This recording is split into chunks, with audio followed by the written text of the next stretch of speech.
from the Beyond and haunting interviews with your cringe-worthy host, Woody G. Watts. Welcome to Hill City Paranormal.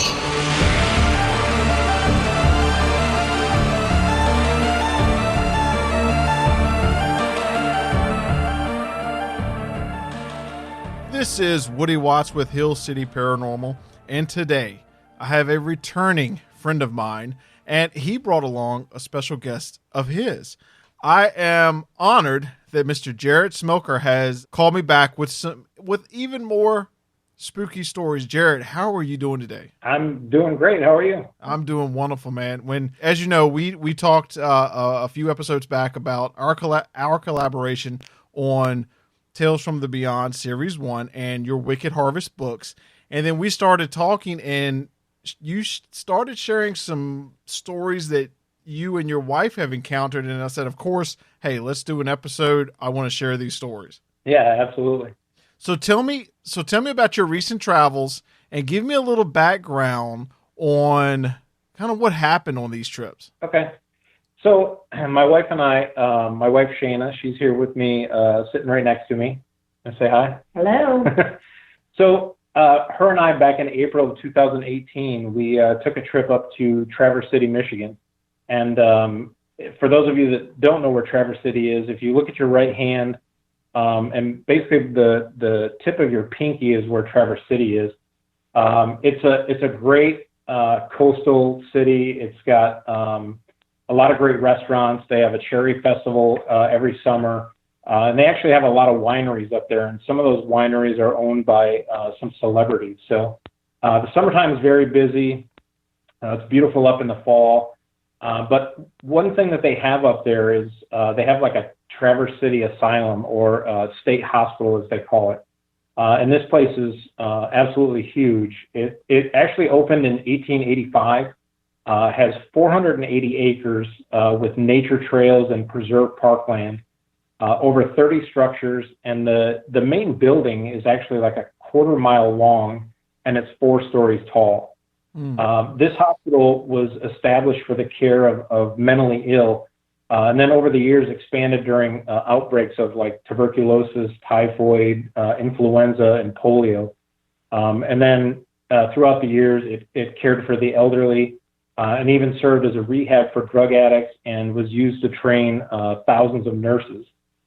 So the hospital back then believed in a philosophy that they called beauty as therapy. Patients were treated with kindness, comfort, and even had beautiful flowers provided year-round by the asylum's own greenhouse, and a variety of trees planted on the ground. So I know most of the time when people hear about asylums, they think of like the worst case scenarios of electroshock therapy and torture and things like that. But this hospital was very different from what we understand. So, and they also had a philosophy called work as therapy. The asylum provided opportunities for patients to gain a sense of purpose. They had a farm there. They had furniture construction company. They did fruit canning and other trades to basically keep the entire institution fully self-sufficient. The asylum farm had milk and meat cows, pigs, chickens, and a lot of vegetable gardens. The use of restraints, such as like straitjackets, were absolutely forbidden there. And the funny thing is about that place is that because it was so beautiful, a lot of people would have weddings there. But part of the agreement for you to have a wedding there is that sometimes the patients would show up as one of your guests, and you had to be okay with that. You actually, they would eat your food and your cake and all that kind of stuff. So, and a lot of people agreed to that. They had hundreds of weddings up there, and that had to be, a lot of fun for the patients, I would think. Sure. So They do Halloween parties. yeah, Halloween parties. We saw some pictures that were just unbelievable. It would rival any Halloween party you would see now. Just such a beautiful place. You walk in and you just realize you're in a bygone era. It's part of what they call the McBride structure. So the main body of the asylum was in the center, and then wings spread out like a bat wing. So it was so beautiful, and the grounds were an arboretum, and nothing like you've ever seen.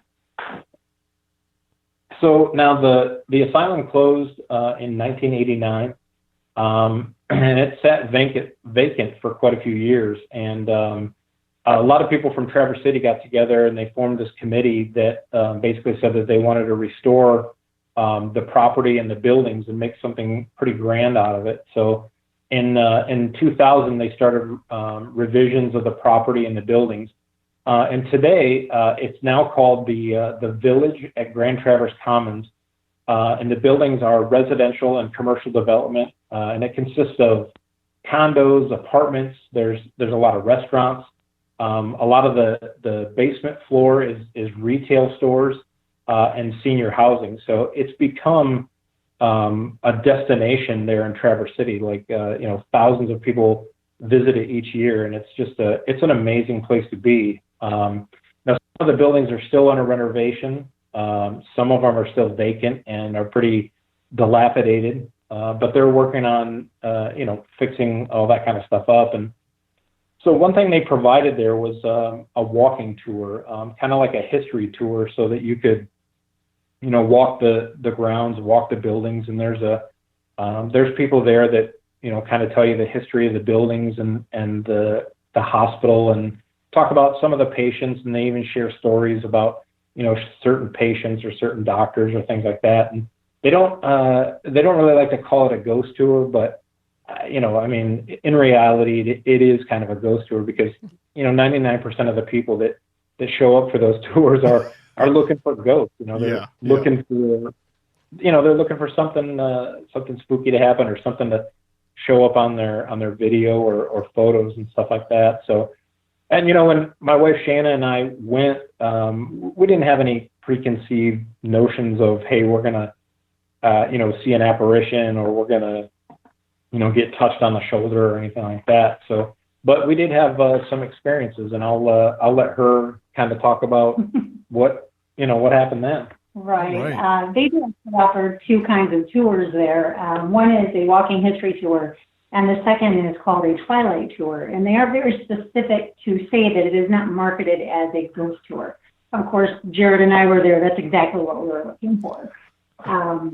The main building, the one with the quarter-mile roof span, it's really interesting with these structures, because they started renovation from the roof down to stop the dilapidation of the property.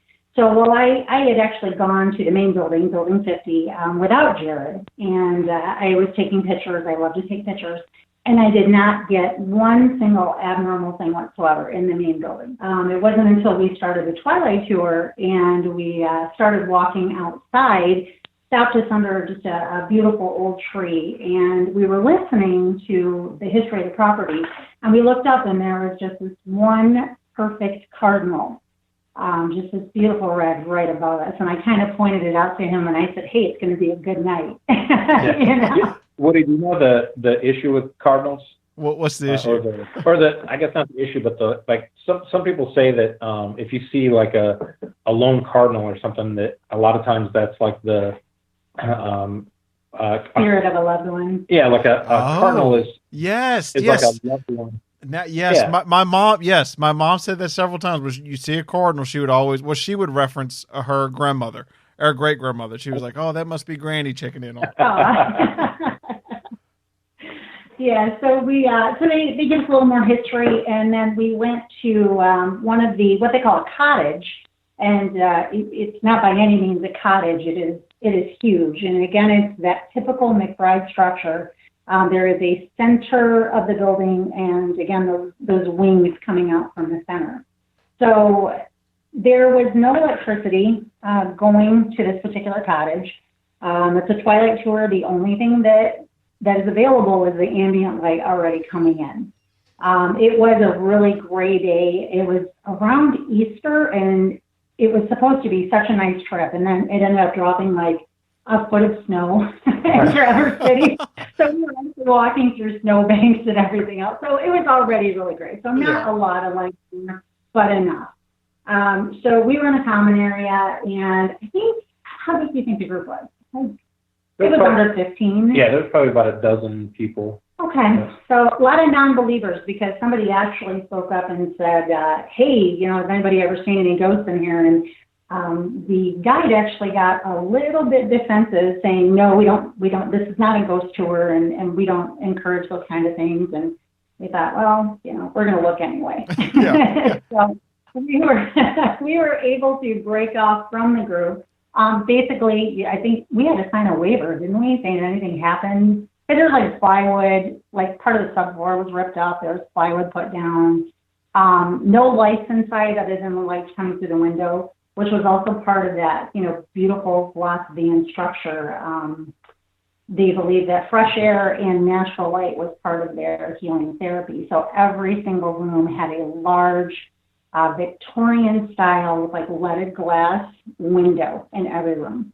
Yeah, and to kind of paint a picture of this building, I mean, like I said, it had been, basically abandoned for years. So it is the typical, like whenever you watch ghost shows and they're in like these old buildings where paint and plaster are peeling off the wall, and some of the wood boards and stuff have rotted away. The windows were broke out. There's vines growing up outside and inside, and so it's even just standing there without even thinking about ghosts. It was a spooky thing. So. Yeah, and it instantly has that creep factor, no matter what. No matter Exactly. what. Yeah. So, and at least we can do account there that sometimes it's kind of hard, especially when you're looking and you're hoping to get something. Yeah. To kind of separate that excitement from something you may actually be feeling. So we were in the main part of the building, and they said, okay, we warned you, please just be careful, watch the subfloors, there's plywood down, this, that, the other. And I immediately wanted to break off because I had my Canon Rebel with me. I wasn't using my iPhone or anything like that. I wanted my actual camera. And we kind of let everybody disperse, and Jerrod we were kind of staying close to each other. And I decided I wanted to take a test shot. So, of course, I take it, and then I immediately look at my LED screen on the back of my camera, and then he said, hey, babe, come here. I said, what do you make of this black thing, like in front of my lens? And Jerrod said, and I'm not kidding you, he goes, I don't want to deal with that right now, and he left me.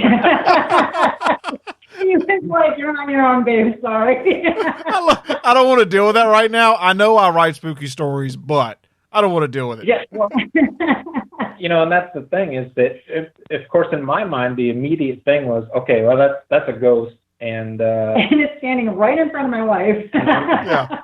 And I'm kind of freaking out right now, so let's go. He bumped out of there so fast. It was ridiculous. And I thought, I trust my gut. I feel fine.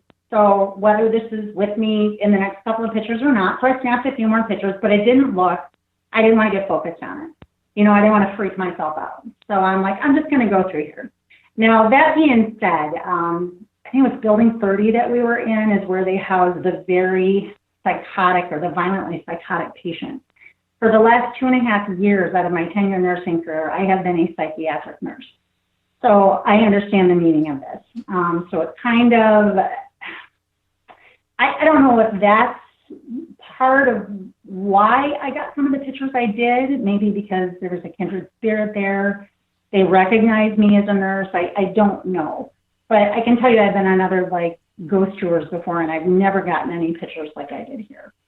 So I tried to take as many pictures as I could in succession, and I kind of went out on my own to explore some things. I felt fine. I didn't realize that in the majority of these photos that I was taking, this black figure was going to be there in one way or another.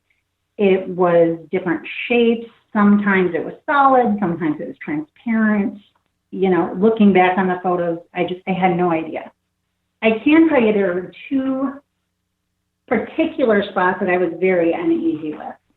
If you recall the pictures I sent you of that white mist coming out of that room. Do you remember that one? Yes, I do, yes. So I walked up to that, and I had been in and out of some of the patient rooms and taken some photos. I didn't have any issues whatsoever in them.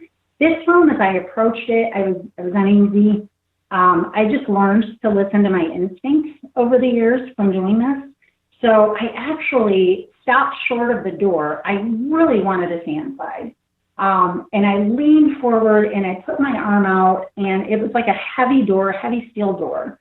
And I just kind of extended my arm and opened it, but not all the way. And I immediately drew back because everything in me said, no, do not go in there. I immediately felt that I was not wanted, that I was intruding, and it felt menacing. So actually the pictures that I sent you were taken backing away from the door. I felt so strongly about it that I actually said out loud, you can stay, I'll go. And I did not turn my back on that until I was back on the corridor. Yeah, I'm looking at it again. I'm looking at, and if it's okay, I'll post these so when people are listening to the episode, they can see it. The one with the door, you can see, especially the left one that I'm looking at, the haze, and then the right, like you see in the picture, you see a visible difference in the area from the door, the open area. What I mean, from the door to the door frame. And even the door stop is here in the second one. And when you first look at it, it looks almost like I was out of focus in those photos. But if you look at the door frame, perfectly focused. Exactly. It was almost like a blur filter or something was cropped in that one spot. But when you look at them, I mean, it is a visible difference. And as you said, the door stop and the opening, absolutely. I absolutely see that. Yeah, I didn't, and none of this I saw to my naked eye. That was just my instinct. I didn't like it. It felt very malicious to me. So that definitely stood out to me. And the second place that I was not at ease with was in the elevator shaft. And those are the pictures where you see the two very bright white blurs in the elevator shaft opening, and then in the next picture you see them kind of moving, almost like they're moving off. Yes. I didn't feel good there either. That could have been a mixture of, I was literally leaning into an elevator shaft that you could fall down into, or but I kind of felt like there was something there, and it kind of felt like a prankster. And I thought, this is awesome, because this would be about the time that something would actually say boo. And I would fall into the elevator shaft and I'd die. And then they'd be like, well, how did your wife die? And Jerrod would be like, stupidity. I don't know.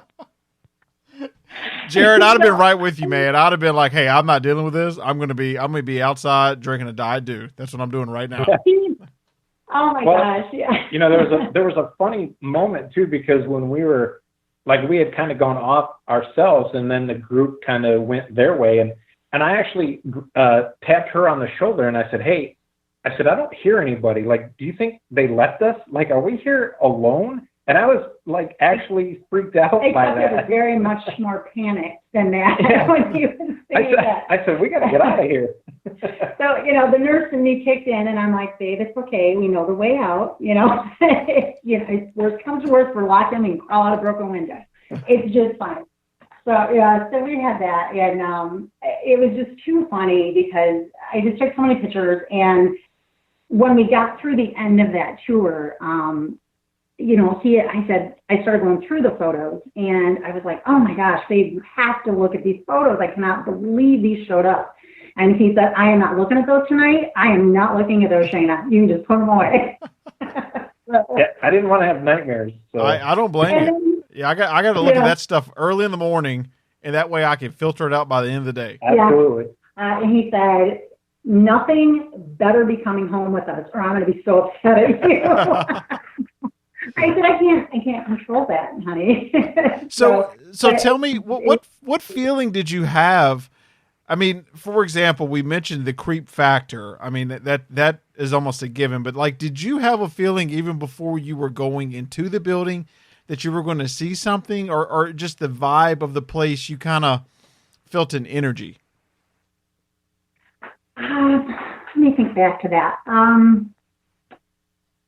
Not really until everybody had cleared out from the group. I think there was like one other woman like taking photos, and she had that was like her cell phone. Right. So I really wanted to make sure that none of my pictures were being contaminated by light from any other sources. Sure. So once I was by myself in the quiet and walking throughout the structure, yes, then I really felt, I felt a presence, but I mean, like I said, I was fine. And that's why I was okay with moving on by myself, is because I knew whatever that was there, but I still felt okay. So I said, you know what, as long as I feel okay, I'm going to keep going. And when I don't feel okay, I stop. So, and then Jerrod joined me at some part. I don't remember even where. I think it was the point where we couldn't find anybody anymore. So then we had to go, search them out. Oh, you mean where I was freaked out? Yeah, or he was totally freaked out. I got like 200 pictures, so I'm probably okay. And exited the building. But yeah, it was still very, even as you exited the building, there's such an energy there. I've done ghost tours in Charleston and Savannah and New Orleans, and I've never felt anything quite as strongly as what I did there. So like I said, I don't know, maybe that's a kindred spirit. Maybe it's because I am a psychiatric nurse and I understand what goes on in the minds of patients who are truly psychotic and truly, truly sick, and how really when they're having delusions and hallucinations, there's no reprieve for them. And it's terrifying for them. Yeah. So maybe I got such amazing photos. I don't know. Yeah. You could have been a sympathetic soul coming in, compared to the majority of other people coming in for a tour or sightseeing. You have an experience in that area, and being a shoulder basically, and knowing that maybe that's why, like when the group left, you experienced something that most people wouldn't. Right. And I was so open, I was hoping, I wanted to experience it. So, those defenses were down. I was hoping. Yeah, that's kind of the conclusion that we came to after looking at those pictures. And, I'm definitely a believer in spirits and ghosts and stuff. And I said, I truly think that was, probably a patient, just basically wanted to be around you, wanted to say hi, wanted to, have somebody to talk to or something, whatever the case. But I think that shadow spirit was a good spirit, and there was definitely a connection there. So I think that's the point that we've come to about those pictures and about that trip. So what was your initial thoughts, Jerrod, when you finally did look at the pictures the next morning? What were you thinking when you saw those?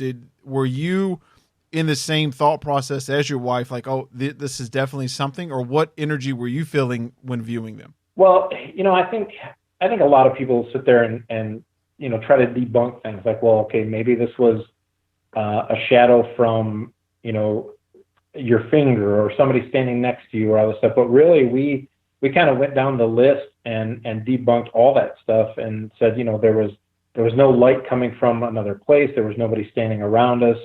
Her fingers were firmly on the camera, not in front of the lens.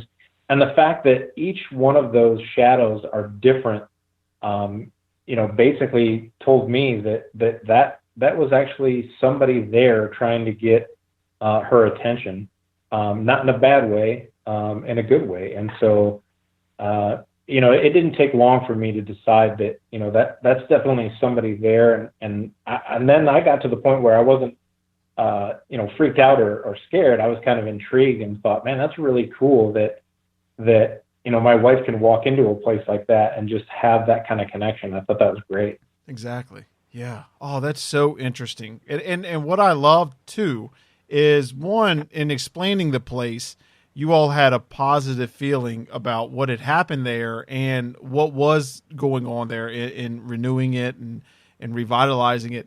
And you hear of other places. What comes to mind specifically close to us, it's the Central Virginia Training Center, and there are so many stories because that does not have a great past, and their methods were nowhere near as beautiful and positive as what you were saying. And there is a definite negative energy, when walking, especially through some of the older buildings. So what I love about your stories is that, one, how beautiful you describe them, and two, like how you felt that there may have been a spirit trying to communicate with you because of your profession. And I love that there was no negativity necessarily there. Yeah, sure, an abandoned building can be creepy, but honestly, past that, it was just exploring and hopefully a positive experience. Yeah, maybe whoever or whatever that was just as curious as I was.